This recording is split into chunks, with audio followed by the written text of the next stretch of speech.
నమస్కారం అండి. ఇది రమణాపల్లి రిజర్వాయర్ మీ అందరూ తెలిసిందే.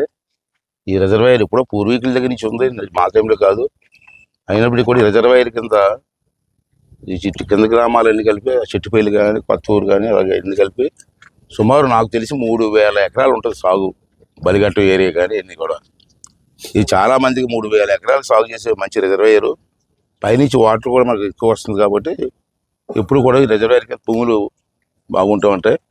లాస్ట్ టైం నేను మంత్రిగా ఉన్నప్పుడు ఈ రిజర్వాయర్ లైనింగ్ కాలువ లైనింగ్ కూడా చేశాను చాలా వరకు. అంత పూర్తి 20% ఎంత ఉండిపోయి ఉంటుంది, మొత్తం పూర్తి చేసాం. అయితే మొన్న కురిసిన వర్షాలకి ఇప్పుడు చూసిన మధుని దగ్గర ఒక పెద్ద కన్నంలా పడి కురికాలు ఉంటుంది దీన్ని, ఇది మొత్తం ఫ్లో అయిపోయింది.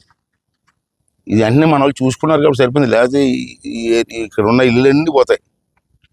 చాలా ఇబ్బంది అయ్యేది. మళ్ళీ అంతా ఎలక్ట్ అయ్యారు, మట్టి పోసి మళ్ళీ కప్పని చేశారు. దీనికి ఇమీడియట్గా మొదన్ని మళ్ళీ కొంచెం మోడరేట్గా తయారు చేయాల్సిన అవసరం ఉంది. దానికి ఎంత అయితే అంత కలెక్టర్ గారికి ఇరిగేషన్ డీ గారు రాస్తారు. ఆల్రెడీ కలెక్టర్ గారి దృష్టికి వెళ్ళింది ఇది. అలా కాకుండా పర్మనెంట్గా ఏమన్నాను, టెంపరీ కాదు, టెంపరీ చేసి వదిలేస్తారు. అలా పర్మనెంట్గా ఏమన్నాను నేను కలెక్టర్ గారితో మాట్లాడతాను. అది కాకుండా ఈ రిజర్వాయర్కి గేట్ ఉంటుంది, గేట్ మూసి ఉంటుంది. ఉడుపుల టైంలో గేట్ లిఫ్ట్ చేస్తూ ఉంటాం, మెయిన్ గేట్. కానీ గత ప్రభుత్వంలో ఎవడు పట్టించుకోలేదు, పెద్ద కన్నం పడిపోయి నీరంతా పోతుంది. ఇప్పుడు నేను ఒక 15 రోజులు 20 రోజుల క్రితం పిలిచి దానికి ఎస్టిమేషన్ ఏమన్నాను. అదే పొర్లు మధు ఉంటుంది, పొర్లు మధు కూడా శిథిలావస్థకు వచ్చేసింది. ఆ మధుని కానీ కొడేస్తే మొత్తం వాటర్ పోద్ది. ఇక అంచేది అది కూడా ఎస్టిమేట్ చేశారు.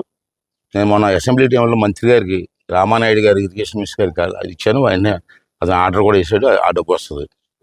అది చేసి దీన్ని పర్మనెంట్గా రెస్టోర్ చేయాలని చెప్పి అనుకున్నాను. ఇప్పుడే కొంతమంది రైతులు వచ్చి కలిసారు. ఇక్కడ ఇటుపక్క కాలువ వెళ్తుంది, బలిగట్టం గబ్బాడ, అందుకే గబ్బాడు కదా, గబ్బాడ కాలువ అంటారు కానీ. లాస్ట్ టైం వాల్ కట్టాం, ప్రొటెక్షన్ వాల్ కొంతవరకు కట్టాను నేను, తర్వాత కట్టలే.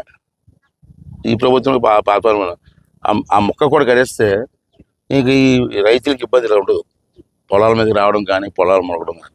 మూడో విషయం ఏంటంటే ముఖ్యమైనది, ఇప్పుడు అవదు, వేసవకాలంలో ఈ లోతు చేయాలి. ఇంకా ఇప్పుడు కూడా పొడిగిపోతుంటుంది, పైనుంచి వస్తుంటుంది, పొడిగిపోతుంటుంది. ప్రతి సంవత్సరం పొడుగు తీస్తుండాలి. లాస్ట్ టైం నేను మంత్రిగా ఉన్నప్పుడు ఎన్టీపీసీ వాళ్ళు నాకు తెలిసి ₹1 కోటి ఎంత ఇచ్చారు, 80 లక్షలు మళ్ళీ ఇచ్చారు. తర్వాత ₹1 కోటి ఇచ్చారు. మొత్తం ₹1,80,00,000 పొక్కులేని పెట్టి ఈ మొత్తం తీసాం. 7 సంవత్సరాలు అయిపోతుందా, 8 సంవత్సరాల క్రితం తవ్వాం. మళ్ళీ ఆవిడ పట్టించుకుని నాదులు లేడు.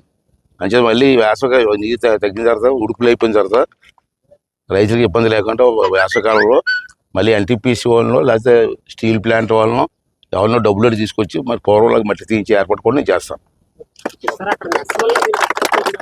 చెప్పాను